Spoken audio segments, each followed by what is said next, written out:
मोघाशा मोघकर्माणो मोघज्ञाना विचेतसः राक्षसीम आसुरीम चैव प्रकृतिम मोहिनीम श्रिताः। अर्थात वे जो मेरी अवहेलना करते हैं, व्यर्थ आशाओं वाले, व्यर्थ कर्मों वाले और व्यर्थ ज्ञान वाले, विवेकहीन होकर मोहग्रस्त करने वाली राक्षसी और आसुरी प्रकृति का आश्रय लेते हैं। ये श्लोक उन मूढ़ लोगों के जीवन के 3 मुख्य पहलुओं आशा, कर्म और ज्ञान का वर्णन करता है और बताता है कि वे सभी कैसे व्यर्थ हो जाते हैं। 1. व्यर्थ आशाएं, मोघाशा।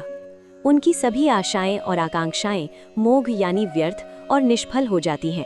वे भौतिक सुख, प्रसिद्धि और शक्ति के लिए बड़ी बड़ी योजनाएं बनाते हैं, लेकिन क्योंकि वे जड़ से, परम स्रोत से कटे हुए हैं, उनकी आशाएं अंततः निराशा में बदल जाती हैं।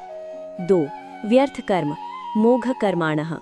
उनके सभी कर्म भी मोघ यानी व्यर्थ हो जाते हैं। वे जो भी महान कार्य करते हैं, जैसे यज्ञ, दान या कोई बड़ा निर्माण, उनका कोई स्थायी आध्यात्मिक लाभ नहीं होता। वे कर्म उन्हें जन्म मृत्यु के चक्र में ही फंसाए रखते हैं। 3. व्यर्थ ज्ञान, मोघ ज्ञानाः। उनका ज्ञान भी मोघ यानी व्यर्थ हो जाता है। वे चाहे कितने भी भौतिक विज्ञान या दर्शन शास्त्र का अध्ययन कर लें, क्योंकि वे परम सत्य को, भगवान को नहीं जानते, उनका सारा ज्ञान अंततः अज्ञान ही सिद्ध होता है और उन्हें मुक्ति नहीं दिला पाता। 4. इसका कारण राक्षसीम आसुरीम प्रकृतिम श्रिताः। उनकी ये दयनीय स्थिति क्यों होती है? क्योंकि वे मोहिनी, मोहग्रस्त करने वाली राक्षसी और आसुरी प्रकृति का आश्रय लेते हैं। वे अहंकार, घमंड, क्रोध और नास्तिकता से प्रेरित होते हैं। उनका विवेक विचेतसः नष्ट हो चुका होता है।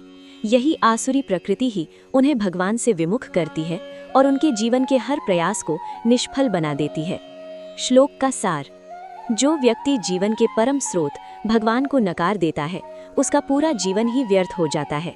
उसकी आशाएं, उसके कर्म और उसका ज्ञान सब कुछ अंत में रेत पर बने महल की तरह ढह जाता है, क्योंकि उसने एक गलत आसुरी नींव पर अपना जीवन बनाया होता है।